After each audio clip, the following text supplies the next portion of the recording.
마가복음 4장 26절부터 29절 말씀입니다.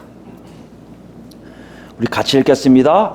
또 이르시되 하나님의 나라는 사람이 씨를 땅에 뿌림과 같으니 그가 밤낮 자고 깨고 하는 중에 씨가 나서 자라되 어떻게 그리 되는 줄을 알지 못하느니라. 땅이 스스로 열매를 맺되 처음에는 싹이요 다음에는 이삭이요 그 다음에는 이삭의 충실한 곡식이라. 열매가 익으면 곧 낫을 대나니 이는 추수 때가 이르렀음이라. 아멘. 지난 시간에 우리는 하나님의 나라의 비밀을 받았다는 것이 무엇인지에 대해서 알아보았습니다. 그것은 뭐예요? 하나님의 역사를 통해서 그동안 숨겨져 왔던 비밀을 보게 되고 그 보게 됨으로 자기 삶이 거기에 맞춰서 변화되는 것을 얘기했다는 것이에요. 변화된다는 것이 눈에 보인다고요? 보이죠. 보이는 사람들은 어떻게 한다고요? 내가 하나님 나라의 비밀을 받았구나고 알 수가 있다는 것이에요. 문제는 뭐예요? 이런 삶이 없다면 나중에 미래적 사건에 하나님의 나라의 완성이 있은 후에 거기에 참여할 가능성이 낮아진다는 것이에요. 이건 당연한 거예요. 그렇게 하지 않으면 그렇게 할 수 없음을 지난 시간에 우리가 알아보았습니다. 한 주간 여러분 어떠셨어요? 정말 우리 삶 속에 하나님 나라의 비밀을 받은 자로 살고 있었습니까? 어떻게 한다고요? 우리 삶을 보면 되잖아요. 내 삶 속에 정말 내가 알고 있는 하나님이 묻어져 나와 있겠습니까? 더 얘기할까요? 내 삶이 하나님의 자녀다운지를 여러분이 확인하셨습니까? 여러분 삶 속에 구체적으로 드러나는 여러분이 알고 있는, 여러분이 만나고 있는 하나님을 만나고 있는지를 확인해 보셨습니까? 마가는 우리에게 이렇게 얘기해요. 정말 심각하게 얘기했습니다. 우리의 현재 삶은요, 우리가 현재 하나님과 어떠한 관계를 맺고 있는지를 나타내는 보고서라는 거예요. 보고서. 이해되세요? 우리 삶이 뭐라고요? 내가 지금 하나님하고 어떤 관계를 맺고 있어요 라고 쓰고 있는 거예요. 나는 하나님과 이렇게 살고 있어요를 쓰고 있는 게 보다 지금 현재 우리의 삶이라는 것이에요. 여러분, 예수 믿는 거 그거는 추상적인 것이 아니에요. 실제적이고 현실적인 문제예요. 그러라고 지금 예수님은 계속해서 우리에게 노크하고 계세요. 그 노크소리 여러분 빨리 응답하시는 것이 하나님의 자녀라는 것을 꼭 기억하시기 바랍니다. 오늘 더 들어갑니다. 26절 보시면 또 이르시되라고 얘기했어요. 또라는 거 보니까 앞에 내용하고 연결하고 계시구나. 뭐에 대해서 더 얘기하실 게 있나 보다라는 것이죠. 근데 뭐에 대해서 얘기하고 계세요? 하나님의 나라는, 그래서 하나님의 나라가 좀 우리는 낯설지가 않죠. 왜요? 앞에는 어떤 내용이에요? 1절에서 25절까지 하나님의 나라의 비밀을 받은 자의 모습들, 열매를 맺는 것이 무엇인지 아는 사람들의 모습들, 헤아림이 그대로 내 삶에 나타나는 것이 무엇인지를 아는 사람들에서 얘기했다면, 오늘 예수님은 더 구체적으로 그러면 하나님의 나라가 무엇인지에 대해서 말씀하시려는 것 같아요. 그죠? 하나님 나라가 무엇일까라는 거예요. 근데 여기 26절에서 29절 말씀을 여러분 읽었지만요, 다른 공간 복음인 마태복음이나 누가복음에는 요 내용이 없어요. 마가만 유일하게 쓴 내용이에요. 그런 거 보면 마가가 이걸 썼다는 얘기는 마가는 분명하게 하나님 나라의 어떤 모습을 정확하게 그리고 또박또박 이건 니들이 알아야 돼 강조하면서 썼다는 것을 우리가 알 수 있어요. 그러니까 오늘 읽은 내용 중에 마가를 통해서 하나님 나라에서 얘기하신 예수님의 말씀을 통해서 무엇인가를 강하게 전달하고 있다는 것이에요. 독자인 우리들은 이걸 보면서 뭐 해야 돼요? 아, 우리가 여기 있어야 되는 것을 알게 되어야 된다는 것이에요. 그러면 하나님 나라는 뭐예요? 우리에게 하나님 나라는 어떻게 올지 모르지만 그 당시에 하나님 나라에 대해서는요, 그 당시 유대인들에게 매우 매우 중요한 관심사였어요. 하나님 나라에 대해서 얘기하고 싶다. 그러면 모두 다 쏠리는 거예요. 그만큼 그들에게는 하나님 나라를 기다리고 있는 것이 굉장히 깊었다는 것이에요. 그럼 하나님 나라가 무엇을 의미할까요? 여러분도 알고 있는 내용들이에요. 우리 한번 정리해 봅시다. 나라라고 한다면 그 당시 고대 근동 지방에서는 나라는요 반드시 뭐가 있었냐면 특정한 땅이 있어야 돼. 특정한 지역. 특정한 지역에 뭐가 있어야 합니까? 살고 있는 백성들이 있어야 돼요. 그리고 또 뭐가 있어야 돼요? 백성과 지역을 다스리는 왕이 있어야 돼요.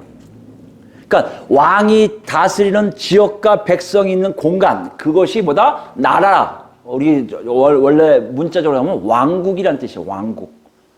근데 신기한 건요, 고대 근동 지방 사람들은 다 뭐하고 연결됐습니까? 신들하고 종교적이 굉장히 강해요. 종교성이 강해요. 그러니까 신들하고 꼭 관련이 돼 있어요. 그러니까 신들이 누굴 세웠다는 거예요? 그 왕을 세웠다는 거예요. 뭐 하라고요? 그 땅과 백성들을 다스리라고. 어떻게 보면 누구누구 나라, 신들의 이름을 붙여서 신의 나라, 누구의 나라 한다는 얘기는 결론적으로 얘기하면 왕과 지역과 백성이 있는 어떤 특정한 공간을 얘기한다는 것이에요. 이것이 자연스럽게 성경에 들어오기 시작합니다. 히브리인들에게 들어오기 시작하죠. 어떻게 될까요? 누구요? 하나님이 계시겠죠. 어디요? 가나안 땅이겠죠. 누구요? 아브라함의 자녀들이요. 다시 얘기하면 하나님이 다스리시는 가나안 땅에 있는 이스라엘 백성들이 뭐다? 하나님의 나라라고 지칭했던 것이에요. 이것이 계속해서 유지가 됐어야 되는데 무슨 문제가 생깁니까? 여러분과 잘 알듯이 이스라엘 백성들이 하나님 말씀에 어긋나기 시작해요. 어긋나니까 어떻게 합니까? 하나님이 다 흩어버리세요. 그래서 이스라엘 백성들 나중에는 유대인들만 남지만 각 지역별로 다 흩어져요. 다 지역으로 흩어지니까 어떤 일을 합니까? 가나안 땅으로 가지 않으니까 뭐가 붕괴된 거예요? 지역이 붕괴돼 버려요. 그러니까 유대인들 학자들이 연구하기 시작한 겁니다. 정말 하나님 나라는 없어진 것일까? 하나님 나라가 없어졌을까요? 이들의 결론은 아니라는 거예요. 왜 아닐까요? 첫 번째, 하나님과 관계된 백성들이 존재하고 있었거든요. 아, 유대인들이 하나님 나라의 백성으로 살고 있다면 우리는 하나님 나라가 존재하고 있는 거야. 그렇다면 하나님이 우리를 버리시지 아니하실 거야 라는 게 있었단 말이에요. 또 하나는 뭐예요? 그들이 떠돌고 다니면서 뭘 본 겁니까? 구약의 선지자들이 얘기한 걸 들었던 거예요. 아, 선지자들이 이렇게 얘기하고 있지. 그럼 분명히 우리도 하나님 나라가 이렇게 될 거야 한다는 것이죠. 그게 어디 있습니까? 이사야서를 가볼까요? 이사야서 24장을 가보시면 이사야서 24장 21절부터입니다. 제가 읽습니다. 그날에 라고 하겠습니다. 이 그날이라는 얘기는 흔히 얘기하는 마지막 때를 얘기합니다. 왜 그럴까요, 지금요? 지금 이들에겐 땅이 있지만 쫓겨날 걸 예언하신 거죠, 이사야서요. 그리고 유리할 걸 다 아신 거예요. 그러니까 선지자를 통해서 뭐라 하냐? 마지막 어떤 시점에 그때까지 땅이 그들에게 존재하지 않을 수 있다는 얘기입니다. 아니, 있어도 이민족의 침입에 의해서 제대로 살지 못하고 있을 때를 얘기하는 거예요. 그러니까 점점 시각이 어떻게 해요? 살아있는 유대인들이 있으면 하나님 나라 언제 일어난다? 지금은 아니야, 지금 아니야. 미래적 사건이야, 그런 거예요. 그러니까 미래 사건 어떻게 일어난다고요? 그날에 여호와께서 높은 데에서 높은 군대를 벌하시며 땅에서 땅의 왕들을 벌하시리니 여호와 하나님께서 모든 이 땅에 있는 왕들을 다 벌하신다는 얘기예요. 다 복종하게 하신다는 겁니다. 그래서 높은 군대들 아무리 자기들이 우수한 나라의 군대들이라도 다 여호와 앞에 다 납작 엎드리게 하신다는 거예요. 그뿐만 아니에요. 22절 보세요. 그들이 죄수가 깊은 옥에 모임같이 모이게 되고 어디에 모인다는 거예요? 옥에 갇혔다가 여러 날 후에 형벌을 받을 것이야. 심판을 다 받게 될 거라는 얘기예요. 그들 눈에 보이는 하나님에 의해서 모든 나라, 모든 지역들이 다 심판을 받을 것이라는 것을 지금 이사야 선지자가 예언한 것이 유대인들 귀에 쏙 들어왔을 거 아니에요. 23절입니다. 그때에 달이 수치를 다하고 해가 부끄러워하리니 이는 만군의 여호와께서 시온산과 예루살렘에서 뭐가 된다? 왕이 되시고 그 장로들 앞에서 영광을 나타내실 것입니다. 이러고 보니까 사람이 왕이 되는 게 아니라 과거에 우리를 다스렸던 그 왕이신 예수 하나님이 실제로 어떤 마지막 때 되면 우리를 직접 통치하시겠구나. 그러면 땅도 생기고 유대인이란 신실한 하나님의 나라 백성들이 있으니 하나님 나라가 제대로 완성되겠구나 하는 종말론적 하나님 나라가 중간기를 거쳐서 그들에게 뿌리를 깊게 자리 잡게 된 거예요. 예수님 당시에 유대인들이 이것을 생각하고 있었던 거예요. 하나님의 나라가 뭐라고요? 그냥 하나님 나라가 아니라 마지막 때 하나님이 왕이 되셔서 유대인들을 통해서 이 땅을 다스리는 시대가 온다는 것이에요. 이걸 바라고 있었어요, 이들은요. 예수님도 말씀하신 하나님 나라는 이것을 지금 얘기하시는 거예요. 너희들은 이걸 바라고 있었지. 너희들이 바라는 거, 그 하나님 나라를 내가 한번 얘기해 볼게 라는 거예요. 여기에 모든 청중들은 아마 집중했을 거예요. 과연 저 선지자 같은 예수가 뭐라고 얘기했을까? 다시 본문 볼까요? 26절 보시면 하나님 나라는 뭐 같다? 사람이 씨를 땅에 뿌린 것 같으니 비유를 쓰시는 거예요. 이해하기 쉽게. 하나님 나라 이렇게 다 설명하는 게 아니라 비유를 통해서 이해시키시는 거예요. 또 하나 뭐 있습니까? 비밀을 아는 자들을 더 정확히 하려고 하시는 거예요. 어찌됐든 지금 하나님 나라를 뭐에 비유하십니까? 사람이 씨를 땅에 사람이 씨를 땅에 뿌린다는 건 뭐예요? 농사를 얘기해요. 농사. 일반적으로 농사를 다 안다는 거 아니에요. 씨 뿌리는 자의 비유도 있듯이 씨를 뿌리는 거 연결시키고 있다는 것이에요. 아, 농사 가지고 얘기하는데 농사하면 여러분 생각하면 다 다양하잖아요. 농사가 여러 가지에서 알잖아요. 농부가 씨를 뿌리고 농부가 뭐 김 메고 뭐 해서 다 해서 나중에 그 나쁜 풀들 다 뽑아버리고 그래서 노고가 있어서 그 다음에 추수하는 것까지가 농사 일이잖아요. 아마 그 당시 유대인들도 같은 방법으로 그런 농사를 지었을 겁니다. 그런데 신기한 건요. 예수님이 말씀하신 농사법에는 그 초점이 좀 다른 것을 볼 수 있어요. 27절 보시면 그가 씨 뿌린 자였겠죠. 사람이겠죠. 밤낮 자고 깨고 하는 중에 밤낮 자고 깨요. 이 사람이 하는 일들은 자고 깬다는 게 무슨 말이에요? 세월을 그냥 보낸다는 거예요. 그런데 어떻게 해요? 어떻게 그리 되는지를 알지 못하니라. 농부라고 할 수 있는 사람이 씨가 자라는 것을 알지 못한다는 거예요. 그러니까 씨가 나서 자라되 어떻게 그리 되는지 모른다. 농사법을 모른다는 것이 아니라 씨가 어떻게 자라는지 모른다고 얘기하는 거예요. 지금 뭘 얘기하냐면 여러분 그림을 그리고 있을 때 씨를 뿌리는 농부가 있고요. 자다 깨다 하는 농부만 보여줘요. 그리고 이 사람은 몰라 하고 배제시키는 것 같아요.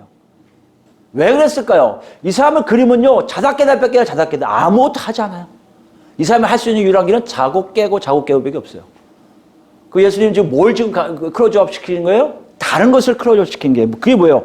씨가 나서 자라되라는 거예요. 씨앗에 대해 초점을 맞추고 계신 거예요.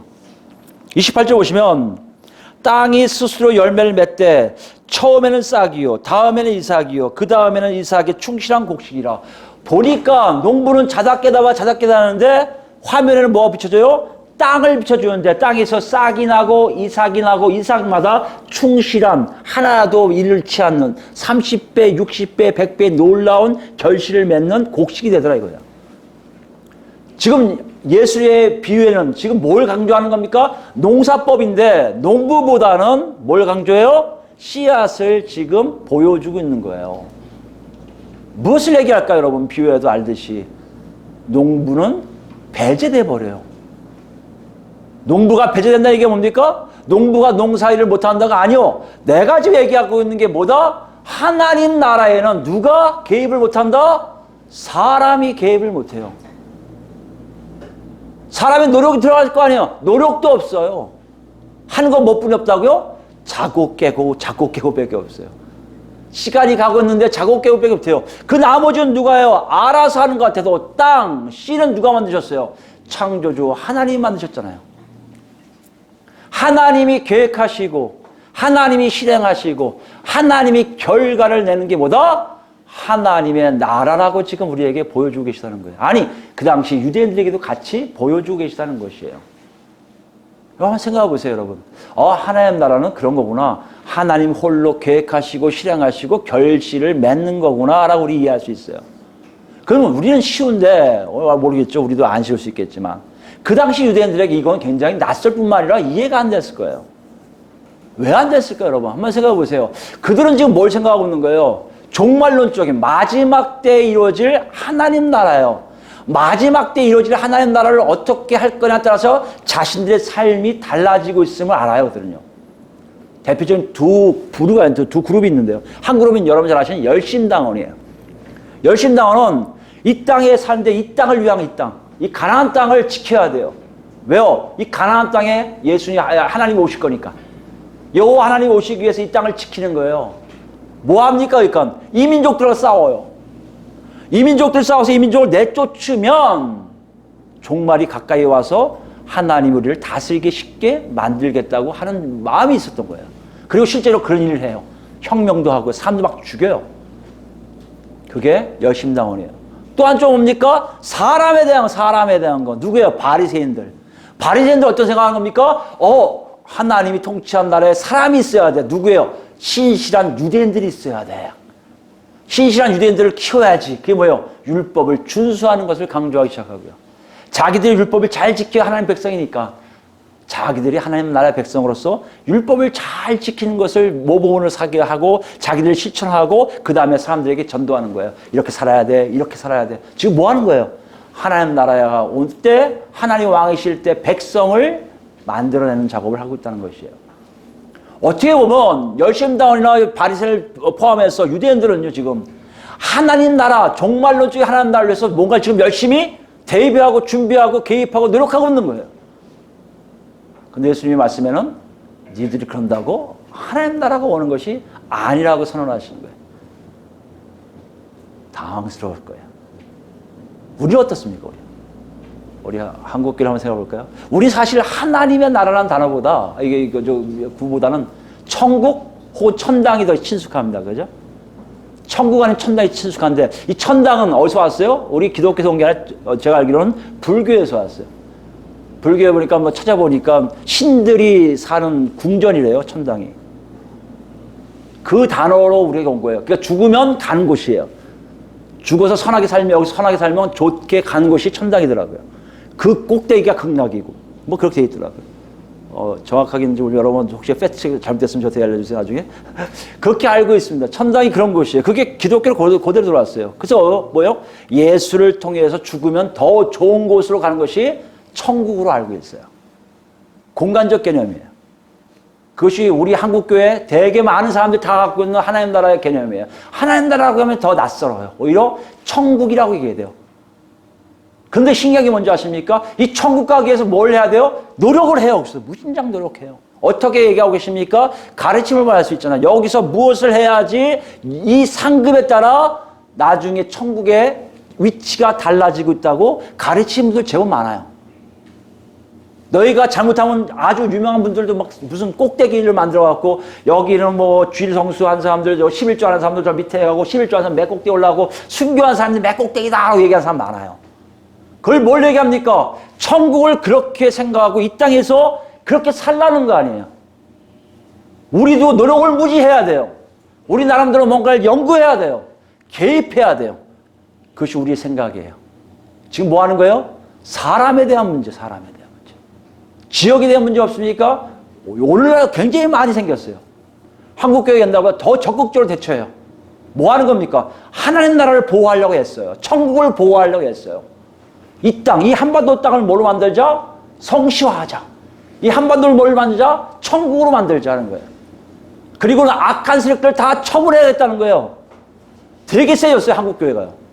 거기에 대표적인 게 뭡니까? 동성애, 이슬람, 공산주의만 안 들어오면 되는 거예요. 그래야 나중에 이 땅에 누가 들어오신다? 예수님도 재림하신다는 생각들을 하고 있는 거예요. 근데 그게 한국 사람들이 생각이 아니에요. 일반적으로 십자군도를 했었고요. 더 나아가서 우리 근래에서는 미국의 근본주의자들, 특히 세대주의적 근본주의자들이 갖고 있는 생각은 뚜렷합니다. 한국도 거기서 많이 배워온 거예요. 그들이 갖고 있는 생각이 뭔지 아십니까? 세대주의자들은요, 이스라엘 유대인들을 중심으로 모든 해석을, 성경을 해석합니다. 어떻게 해석해요? 이스라엘 땅이 번창할 것이다. 왜요? 성경은 잘 될 거라고 되어 있으니까. 그러니까 이스라엘 땅을 번창하게 만드는 것이 뭐다? 이방인들의 크리스찬들이 할 일들이에요. 그러니까 이스라엘을 무지 도와줘야 돼요. 이스라엘에 그 이슬람 세력이 있으면 때려줘야 돼요. 오히려 미국을 부축해서라도 이스라엘을 보호해줘야 돼요. 예루살렘 이번에 뭐 수도됐다고 난리 났잖아요. 그 누가 한 것 같아요, 여러분? 바로 그 미국에 있는 세대주의적 근본주의자들이 트럼프를 통해서 한 거 아닙니까? 그런 일들이 비일비재하게 일어날 수밖에 없어요. 또요, 왜 그 땅을 자꾸 지키려 합니까? 성경에 뭐라고 됐어요? 감람산에 재림하신다고 했잖아요. 그 땅을 보호해야 돼요. 성지예요. 거길 보호해야만이 예수님이 제대로 착지하실 수 있다는 것이에요. 이런 생각으로 많은 정치적 이슈에 동참하기 시작한 것을 한국교회가 그대로 배운 거예요. 요즘은 더 안 좋은 쪽으로 가고 있지만 뭘 얘기합니까?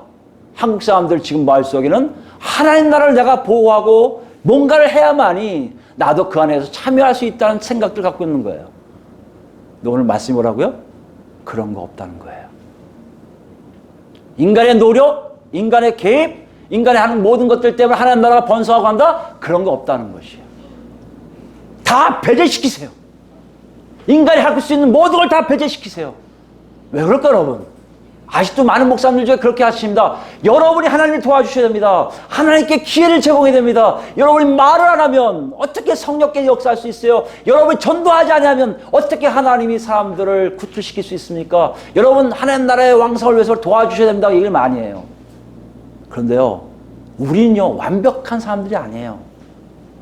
우린 죄된 세상에서 죄와 깊은 관계를 맺고 있기 때문에 우리의 생각이 곧 하나님 생각이라 볼 수 없는 것이 많이 나와요. 아니 거의 다예요. 하나의 입장에서 우리 쓰실까요? 한번 창세기를 봅시다. 창세기 11장 가보시면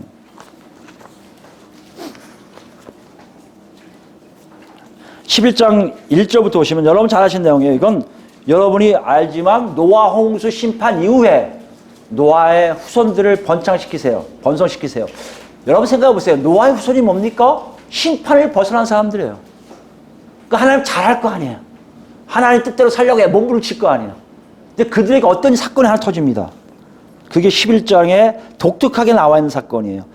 1절입니다. 온 땅의 언어가 하나요 말이 하나였더라. 이에 그들이 동방으로 옮기다가 신할 평지를 만나 거기 거류하며 서로 말하자. 자, 벽돌을 만들어 견고히 굽자 하고 이에 벽돌로 돌을 대신하며 역청으로 진흙을 대신하고 또 말하자. 자, 성읍과 탑을 건설하여 그 탑 꼭대기를 하늘에 닿게 하여 우리 이름을 내고 온 지면에 흩어짐을 면하자 하였더니 뭐 하는 거예요?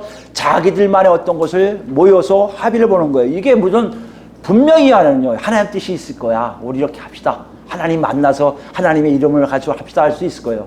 근데 성경은 절대 그렇게 안 하고 자기들의 이름을 내자고 얘기했습니다. 왜 그런가 하면 그 다음에 문제예요. 5절이에요. 여호와께서 사람들이 건설하는 그 성읍과 탑을 보려고 내려오셨더라. 여호와께서 이르시되 이 무리가 한 족속이요 언어도 하나이므로 이같이 시작하였으니 이후로는 그 하고자 하는 일을 막을 수 없으리라. 무슨 말씀이에요 지금요? 이들이 하는 행동이 하나님과 관계없음을 알게 됐던 거예요. 분명히 좋은 일로 했을 거예요.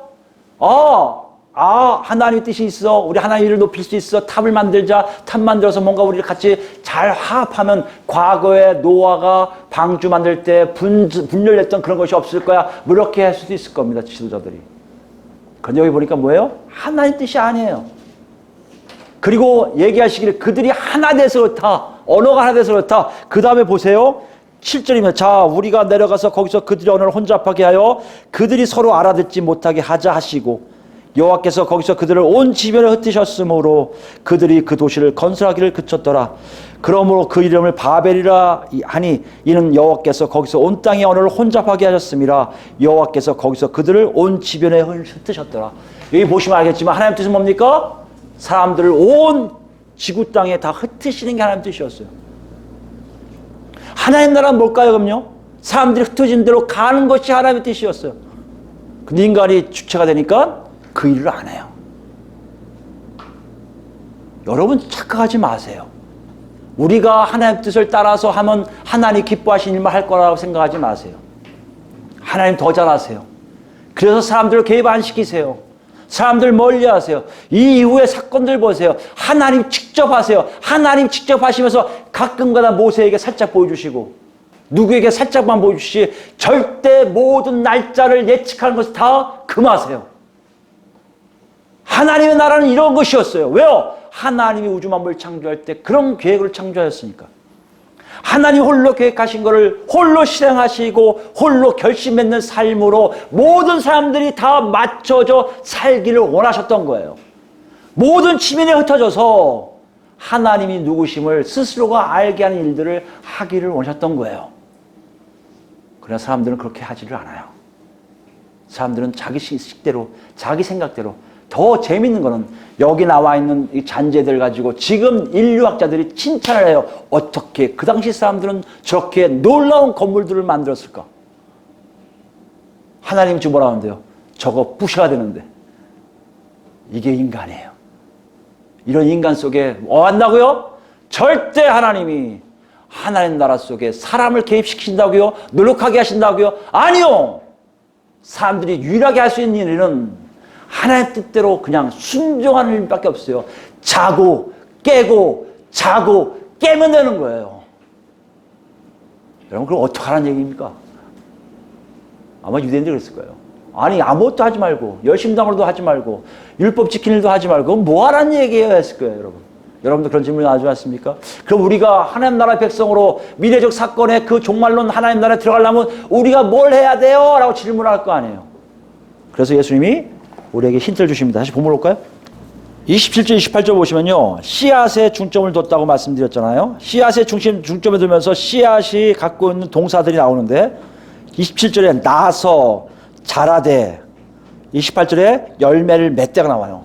근데 다 이게 뭐예요? 현재 진행형이에요.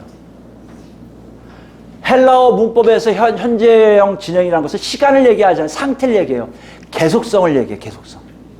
어느 시점이 되면 계속해서 일어나고 있다는 것이에요. 지금 이걸 말씀하시고 있다는 얘기는 뭡니까? 이미 씨앗이 내려진 사람도 있다는 것이에요.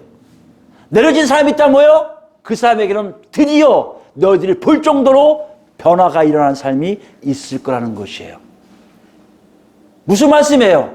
예수님이 복음을 증거할 때 그 복음이 씨앗이 내려온 거 아닙니까? 씨 뿌리는 자의 비유에서 나오지 않았어요? 30배, 60배, 100배 열매 맺는 자가 어떤 자라고요? 이미 그 씨앗이 내 안에 들어와서 내가 개입하지 않았는데 내가 노력도 하지 않았는데 나도 모르게 씨앗이 들어와서 그 씨앗이 나를 변화시키고 있다는 거 아니에요.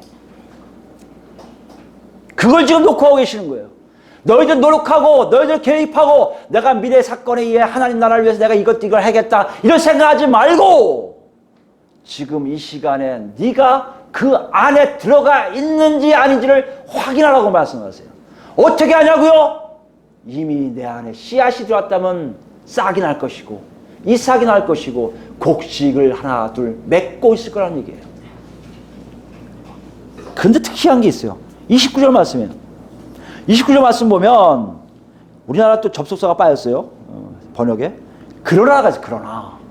근데 이 그러나가 반드시 상반된 걸 얘기하는 게 아니라 반전을 얘기해. 반전. 앞에 얘기가 반전이에요. 그러니까 앞에 계속해서 일어나고 있는데 그러나 이 뜻이에요. 그 계속해서 일어나는 것이 끝까지 곡식만 맺고 있느냐? 그렇지 않다는 얘기예요. 마지막 끝때까지 마지막 하나님 나라까지 계속 싹이 났고 이삭 났고 곡식만 나고 싹이 났고 이것만 계속 반복하냐? 그렇지 않다는 것이에요. 그러나 이런 일들이 언제 일어난다? 어디까지 하냐면요. 열매가 익으면 여기 열매가 익으면인데 원래 문자 재미가 있어요. 문자적으로 읽으면요. 헬라어로 열매를 전달하면 뜻이에요. 사람이 열매를 맺기 시작한다는 거 아니에요. 열매를 드린다는 거 개념이에요. 열매를 누구한테 주면 사람이 낯을 된다는 게 아니라 낯을 보내요. 낯을 보낸다는 거예요? 무슨 말이에요? 추수하려고 낯을 보낸다는 거예요. 낯을 보내서 자르게 한다는 얘기예요. 이건 뭔 얘기냐면 수동적이에요. 사람이 어떻게 하는 게 아니라 그것 자체도 수동적으로 자기도 모르게 하는 게 아니라 가서 낯을 된다는 얘기예요. 낯을 된다는 얘기가 뭡니까? 이는 왜냐? 이건 뭘 얘기하냐? 이는 추수 때가 이뤘음이라. 추수할 때가 이뤘다는 것은 완료형이에요. 완료형. 이미 추수 기간이라는 거예요. 이걸 다시 얘기하면 이렇습니다. 곡식이 이거 하면 한때 가을 가면 추수하겠지가 아니라 곡식이 나서 여기 정확하게 또 얘기하면 또 죄송합니다. 헬라어를 같이 공부하지 않았으니까 저도 모르니까 해석한 것만 얘기할게요. 익을 때마다란 뜻이에요. 익을 때마다. 열매가 익으면 낫이 와서 자르고 열매가 익으면 낫이 와서 자르다는 얘기예요. 현재 너희가 이삭이 되고 곡식이 되는 이 상황은 계속해서 나는 게 아니라 어느 순간 되면 잘라져서 보내진다는 거예요. 왜요? 지금이 바로 추수 때이기 때문에. 너희들이 알고 있는 하나님 나라가 미래적 사건이라고? 아니, 완성된 시기는 있을지 모르지만 하나님 나라의 역사, 하나님이 계획하시고 실행하시고 결실을 맺는 일들은 이미 진행되고 있고, 진행되고 있음은 뭐다? 미래의 사건과 하나 된다는 것이에요. 너희가 그러고 있다면 무슨 말이에요? 너는 자동으로 하나님 나라에 들어가게 되어 있다는 것이에요. 너희가 그러고 있다면 너희는 자연스러워 뭐라고요? 하나님과 영원토록 같이 함께 한다는 것이에요. 너희가 그러고 있다면 너는 영원토록 하나님 앞에서 의로 살 수밖에 없게 만드시겠다는 얘기예요. 여기 추수라는 개념이 완료형이에요. 이미 완료형으로 추수를 시작하고 계시다는 얘기예요. 두 가지 차이 알겠습니까? 무슨 차이요? 유대인들은 뭘 봤습니까? 종말론처럼 미래 사건을 봤어요. 아, 어느 날 하나님이 통치할 시기가 있을 거야 했더니 예수님 뭐요? 아니야. 이미 그것은 시기가 바로 너희 앞에 있다는 것이에요. 그래서 복음 증거가 뭐라고요? 때가 찼고 하나님 나라가 뭐라고요? 가까웠으니요. 이게 유대인들이 갖고 있는 것과 잘못된 거예요. 아니, 우리도 잘못될 수 있어요. 우리도 죽으면 가는 곳이 천국이라고 하잖아요. 아니에요. 이미 우리 앞에 천국이 있는 것이고, 이미 거기 안에 들어간 사람들은 천국 가는 것이요, 들어가지 못하면 영원토록 천국에 가지 못한 현재로는 그 상황을 그대로 보여주는 것이요, 이거 앞에 얘기했듯이 있는 자는 더 할 것이 더 받을 것이요, 없는 자 있는 것도 빼앗기자는 사건과 딱 일치가 되는 내용이에요. 하나님 나라는 여러분 미래형이 아니에요. 현재예요. 완성은요, 우리 일이 아니에요. 우린 그 안에 들어가면 완성 때까지 자동으로 오토매틱으로 가게 돼 있어요. 이걸 마태복음을 보면 더 정확합니다. 3장 가볼까요? 마태복음 3장? 여러분, 마태복음은 여러분 알다시피 무슨 얘기입니까? 유대인들에게 보내는 책이에요. 그죠? 마가복음은요, 이방인인 로마에 있는 그리스도인들에게 보냈다면, 이 마태복음은 유대인 크리스찬들에게 보내는 내용이에요. 그래서 내용이 좀 더 확대되고 정확해요. 우리가 다룬 사건이 더 정확한데 3장 5절부터 볼까요? 세례 요한이 와서 천국을 전파하는 그 시기에 얘기하는 겁니다. 이때에 예루살렘과 온 유대와 요단강 사방에서 다 그에게 나와 자기들의 죄를 자복하고 요단강에서 그에게 세례를 받더니, 요한이 많은 바리새인들과 사두개인들이 세례 베푸는 대로 오는 것을 보고 이르되, 독사의 자식들아, 누가 너희를 가르쳐 임박한 진노를 피하라 하더냐. 지금 뭘 얘기하시는 거예요? 아직 예수님 오시지 않았어요. 아직 예수님이 이거 하시지 않았어요. 그런데 뭘 얘기해 주며? 진노를 얘기해요. 지금 세례 요한이 지금 하는 이 일이 지금 뭐 하는 거예요? 하나님 나라를 여는 작업인데도 뭘 얘기해요? 진노를 얘기해요. 더 볼까요? 8절입니다. 그러므로 회개에 합당한 열매를 맺고 속으로 아브라함이 우리 조상이라고 생각하지 말라. 내가 너에게 이르노니 하나님이 능히 이 돌들로도 아브라함의 자손이 되게 하시리라. 이미 도끼가 나무 뿌리에 놓였으니 좋은 열매를 맺지 아니하는 나무마다 찍혀 불에 던지지리라. 세례 요한 때예요. 예수님 때도 아니에요. 이거 볼 때 종말론적 하나님 나라를 얘기할 때 세례 요한은 지금 뭘 얘기합니까? 지금이 종말론적 하나님 나라의 시작임을 알고 계신 거예요. 지금 현재가 너희가 알고 있는 미래에 완성될 그 하나님 나라의 시작을 알려주시고 있단 말이에요. 우리는 지금 어떻게 생각하고 있어요? 아직도 죽으면 가는 것이 천국입니까? 아니에요. 지금 현재라니까요. 지금 현재 여러분이 보고 있어야 돼요. 싹이 나고 있는지 알아야 돼요. 이 싹이 나고 곡식이 맺혀지고 있는 것을 알아야 된다니까요. 더 나갑시다. 11절이에요. 나는 너희로 회개하게 하기 위하여 물로 세례를 베풀거니와 내 뒤에 오시는 이는 나보다 능력이 많으시니 나는 그의 신을 들기도 감당하지 못하겠노라. 그는 성령과 불로 너희에게 세례를 베풀 것이요. 12절 보세요. 손에 키를 들고 자기의 타작마당을 정하게 하사 알곡을 모아 곳간에 들이고 쭉정이는 꺼지지 않는 불에 태우시리라. 오시는 작업이 뭐라고요? 다 살린다고요? 아니요. 구별하는 거예요. 알곡과 쭉정이를. 하나님 나라의 역동성을 느끼십니까? 예수님 오신 그것이 뭔지를 이해하시겠습니까? 예수님이 오셔서 복음을 증거하는 그 시기는 이미 마지막 때에 하나님 나라가 시작됨을 얘기할 뿐만 아니라 이미 그 안에서 알곡과 쭉정이를 나누시는 작업들을 하신다는 얘기예요. 그러기 때문에 씨 뿌리는 비유에 어디에서는 열매를 맺고 어디 열매가 전혀 없을 뿐더러 어디에서 헤아린 대로 그대로 받고 어디에서 헤아리려도 무슨 말인지 모르고 사는 사람이 분명하게 나누고, 오늘도 하나님 나라를 얘기하시면서 예수님은 비유로 얘기할 수밖에 없는 게 너희가 어디에 속했는지를 확인하라는 거예요. 미래적 사건이 아니라는 거예요. 종말론이 마지막 때 아직 멀었어. 지금 내가 뭐 이따가 나중에 하면 되지. 아니란 얘기예요. 지금 당장 씨앗이 싹을 내고 이삭 내고 곡식을 걷는지 안 걷는지를 확인하라는 것이에요. 그럼 우리를 봅시다. 예수님 지금 십자가 못 박히셔서 부활하시고 승천하셨어요. 우린 지금 어디 있어요 지금요? 우린 더 확실한 거에 있어야 돼요. 더 확실한 데 있어야 될 거 아니에요.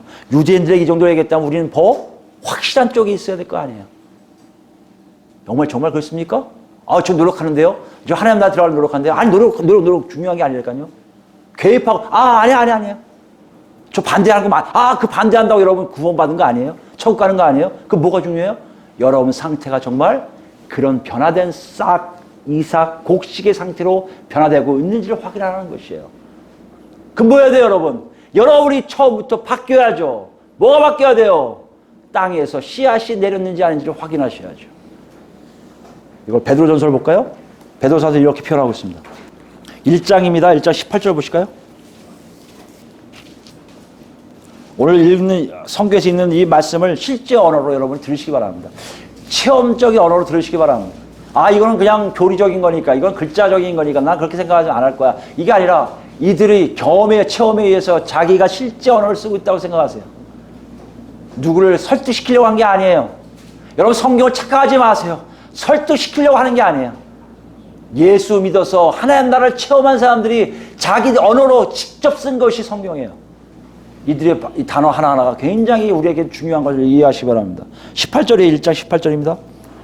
너희가 알거니와 너희 조상이 물려준 헛된 행실에서 대속함을 받은 것은 은이나 금같이 없어질 것으로 된 것이 아니요. 여기 무슨 얘기하는 거예요?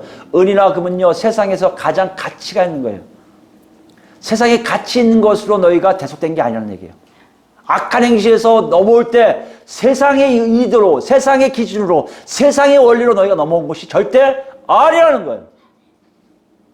뭐예요 그러면요? 19절입니다. 오직 흠없고 점없는 어린 양 같은 그리스도의 보배로운 피로 된 것이라. 그리스도의 보배로운 피로 됐다는 얘기가 뭡니까? 그 피가 여러분의 노력이 들어갔습니까? 여러분의 갭이 들어갔어요? 여러분에게 뭐가 있어요? 예수를 욕할 뿐이었지 예수를 영접한 그게 없지 않았어요. 근데 그 피가 우리를 옳지 않은 행실, 악한 행실에서 대속하는, 건져내신 역사를 하셨단 말이에요. 어떻게 알아요 여러분? 그 피의 역사함을 내가 알아야 할 거 아니에요. 내가 지시를 한다고 고백한다고 됩니까? 아니요. 어떻게 할 수 있어요? 세상에 놀라운, 세상에 가장 가치 있는 은과 금이 나를 이끌고 있지 않음을 알고 있는 거 아닙니까? 예수로서 귀하신 피가 나를 이끌고 있는 것을 알 때 내가 대속된 거 알 거 아니에요. 여러분이 노력이 아니에요. 여러분 개입이 아니에요. 이미 하나님의 하신 거 다 펼쳐진 거에 여러분이 들어갔냐 안 들어갔냐 차이예요. 계속 읽습니다. 20절이에요. 그는 그리스도예요. 창세전부터 미리 알린 바 되신이냐. 이 말세에 누굴 위하여? 너희를 위하여 나타내신 바 되었으니 너희는 그를 죽은 자 가운데서 살리시고 영광을 주신 하나님을 그리스도로 말미암아 믿는 자니 너희 믿음과 소망이 하나님께 있게 하셨느니라. 여러분 결과 뭐라고요? 여러분 믿음과 소망이 어디 있어요? 하나님께 있다는 거예요. 다시 얘기합니다. 예수를 믿는다는 것은 뚜렷해요. 세상에 아직도 연이 있습니까? 세상에 아직도 소망이 있습니까? 죄송하지만 여러분 아직 대속되지 않은 거예요. 그 안에 씨앗이 싹을 내지 못해요. 뭐가 문제예요 여러분? 여러분 아직도 세상에 모든 관심이 있는 거예요. 정말 그리스도의 피로 밝혔으면 여러분 소망이 어떻게 하나님께 합니까? 여러분이 노력했어요? 여러분 발견했어요? 아니요. 예수 그리스도의 피가 우리 안에 들어오면요 나와 아버지 하나님 사이에 있는 장애가 싹 사라지니까 하나님을 만나게 돼요. 하나님을 만나니 하나님이 계신 하나님 나라를 알게 되고요. 하나님 나라를 알게 되니까 글로 소망이 다가버리고요. 글로 믿음이 다가버리는 거예요. 이 땅껏 나는 아무 의미가 없다고 생각할 수밖에 없는 거예요. 그게 싹이요, 이삭이요, 곡식이란 말이에요, 여러분.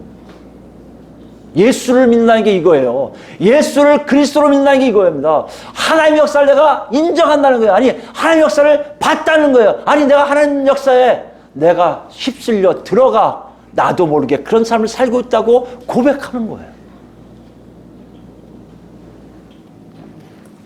20절입니다. 22절입니다. 이 하나님 있게 하심의 증거를 어떻게 하는지 보세요. 너희가 진리를 순종하므로 너희 영혼을 깨끗하게 하여 거짓이 없이 형제를 사랑하기에 이르렀으니 마음으로 뜨겁게 서로 사랑하라. 이렇게 좀 몇 번 설명했으니까 자세히 설명합니다. 어떻게 했다고 우리가? 옛날 사랑하지 못했던데 사랑이 자동적으로 쑥 올라가서 이제 그 사랑을 할 수 있게 됐으니 그 사랑을 서로 교환하라는 얘기예요. 여러분, 이거는요 현실이지 추상 아니에요. 철학 아니에요. 도 아니에요. 유교적인 불교적인 이슬람적인 유대적인 기독교적인 그런 적적이 아니에요. 현실이에요, 여러분. 왜요? 내 안에 씨앗이 자라는 것이 현실인 것처럼 내가 진정으로 옆에 사람을 사랑하기 시작하게 된다는 것이에요. 내가 있지 않았던 것들이 와서 나도 모르게 그런 일을 하게 되게 된다는 것이에요. 왜요? 그게 하나님 나라이기 때문에, 그게 인간의 개입이 없기 때문에, 거기에 인간의 노력이 없기 때문에 그런 일이 가능하게 만드신다는 것이에요. 베드로는 사도는 이걸 이렇게 정리하고 있습니다. 너희가 거듭난 것은 썩어질 씨로 된 것이 아니요 썩지 아니할 씨로 된 것이니 살아있고 항상 있는 하나님의 말씀으로 되었느니라. 모든 육체는 불가하고 생략합니다.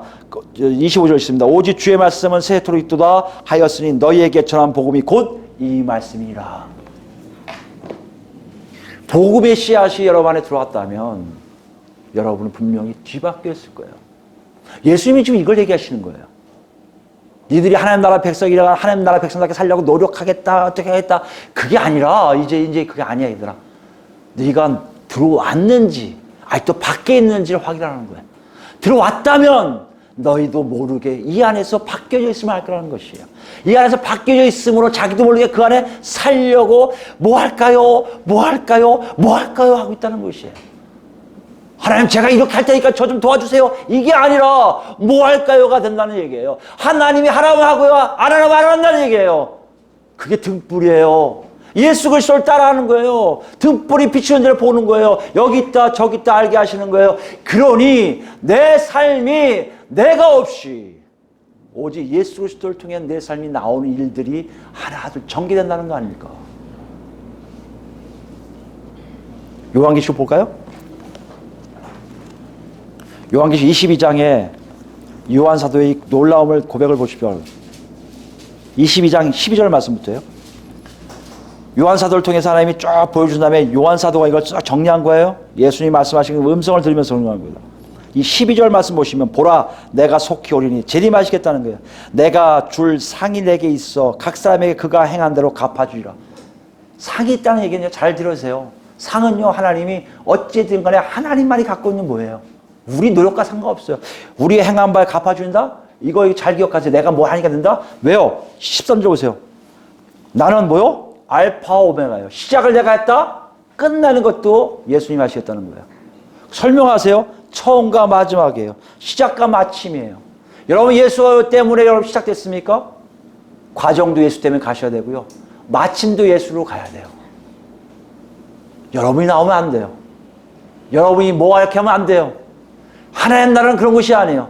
오직 하나님 홀로 계획하시고 실행하시고 결실을 맺는 건데 그걸 예수님이 오셔서 실제로 우리에게 보여주세요. 너 내 피 흘린 건 내가 샀어. 그지? 내 말 들어야지. 예. 은과 금이 중요해. 내 피가 중요해. 피요. 그럼 나 따라와야 돼. 지금 이렇게 계신 거예요. 어떤 사람이 봅니까? 14절 보세요. 자기 두루마기를 빠는 자예요. 이게 행하는 일이에요. 자기 두루마기를 빤다니까. 이 두루마기 뭐예요? 겉옷이에요. 이 옷. 이 옷을 빤다는 얘기는 자기 정체성을 얘기해요. 과거 내 옷에는요 피가 묻어있고 내 마음대로 살았던 흔적들이 많아요. 그걸 빨기 시작해요. 왜요? 이제는 나는 그렇게 안 살기 위해서.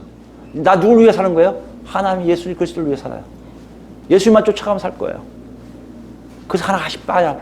피로 빨아요. 행동으로 빨아요. 하나 둘 빨기 시작할 거예요. 삶 자체가 여러분 삶의 정체성이, 내 정체성이 나도 모르게 그런 식으로 가고 있다는 것이에요. 그런 사람 어떻다고요? 복이 있다니, 복이 있다고 얘기했어요. 이는 그들이 생명나무에 나아가며 문들을 통하여 성에 들어갈 권세를 받으려 하노라. 이 사람들이 간다는 얘기예요. 어떤 사람들이요? 예수 그리스도를 처음과 마침으로, 마지막으로, 시작과 마침으로, 알파와 오메가로 온전히 인정하고 따라가는 사람들만이. 나머지 15절은 여러분 읽지 않겠습니다. 나머지 사람들은 뭐요? 들어가지를 못한다고 얘기하고 있다는 것이에요. 여러분 오늘 본문이 이걸 얘기하고 있습니다. 예수 그리스도께 오셔서 우리에게 보여준 일들이 참 많아요. 우리는 배운 대로 여러 가지 거할 때가 참 많습니다. 누가 이렇게 얘기하면 이렇게 하고 이렇게 얘기합니다. 오늘 예수님 말씀을 잘 기억하세요. 하나님 나라는요, 사람이 개입하는 게 아니에요. 사람이 할 수 있는 건 자다 깨다 시간만 보내는 수밖에 없는 상황이에요.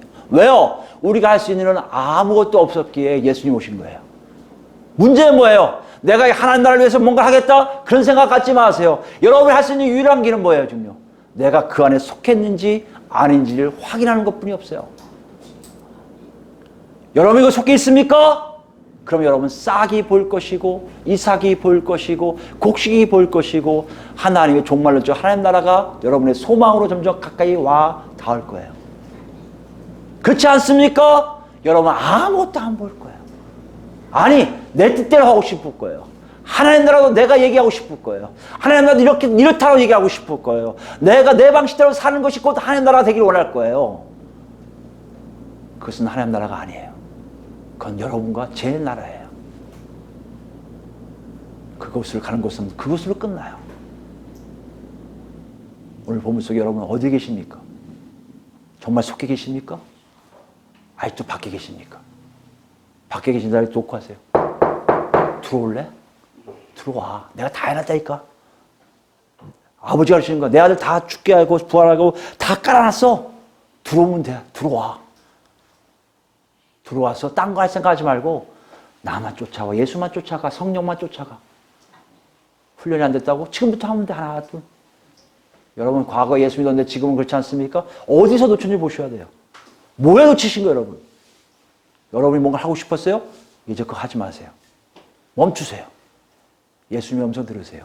어디 가는지, 무엇을 하는지, 어떻게 하는지를 그분을 통해서 알게 하세요. 그리고 그 길을 뚜벅뚜벅 걸어가세요. 마지막 야고보서를 읽을 텐데요. 야고보서에 나오는 이 야고보 선생을 통해서 그런 걸 얘기하고 있어요. 우리가 지금 여기 나온 자고 깨는 사람들, 자고 일어나는 사람이 어떤 식으로 얘기할지 아마 야고보 선생이 그 형이 얘기한 걸 들었던 것 같아요. 그래서 그걸 더 이렇게 확대 해석해서 쓴 것이 아닌가 싶은 생각이 드는데 7절 말씀이에요. 5장 7절. 그러므로 형제들아 주께서 강림하시기까지 길이 참으라. 보라 농부가 땅에서 나는 귀한 열매를 바라고 길이 참아 이른 비와 늦은 비를 기다리라니 너희도 길이 참고 마음을 굳건하게 하라. 주의 강림이 가까우니라. 예수님이 오실 때가 가까웠다는 얘기는 뭡니까? 너희가 소망한 하나님 나라의 완성, 너희가 경험하고 있는 그 나라의 완성이 확실하게 이제 내가 죄악된 세상이 다 벗어나서 내 몸 자체가 더 이상 하나님께 누가 되지 않고 하나님께 영광만 드리는 채 부활체로 바뀌는 시기가 점점 가까이 왔음을 지금 야고보 선생님이 얘기하고 있어요. 여러분 이때하고 우리하고 21세기 차이 나요. 거의 2000년 전 차이 나요. 거짓말이래. 구란에 이런 사람 있을 거예요. 아니요. 예수 믿어보세요. 예수의 강림이 점점 가까워 있음을 여러분 느끼실 거예요. 그 강림을 기다리는 마음이 여러분 사무치게 있을 거예요. 그거는 초대교회나 지금이나 똑같아요. 없는 사람들이 문제라는 것이에요. 근데 있는 사람들 뭘 한다고요? 기다릴 줄 알아요. 있냐고 참을 줄 알아요. 왜요? 내 뜻대로 되는 게 아니거든요. 내가 빨리 오라고 해서 빨리 오는 게 아니거든요. 내가 늦게 오라고 해서 늦게 오는 게 아니거든요. 하나님 시간에 내 거를 맞추기 시작한다는 거예요. 자기를 풀이하기 시작한다는 거예요. 내 의지를 없애버린다는 시작한다는 거예요. 그런 농부가 바로 자고 깨는 삶이 제대로 된 걸 얘기하고 있어요.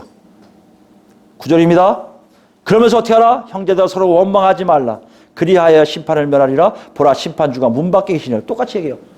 하나님 나라의 놀라운 김 박사님 뭡니까? 바로 계세요. 여러분 바로 예수님 계신데 욕할 수 있어요? 못해요. 원망하지 말라니까 참아야지 안 해요. 옆에 계신 하나님과 만나보세요. 원망이 안 나온다는 거 아닙니까? 여러분이 하나님과 동행하고 있는지를 확인하신 장면이에요. 내가 세상적으로 살면 욕할 수도 있고요.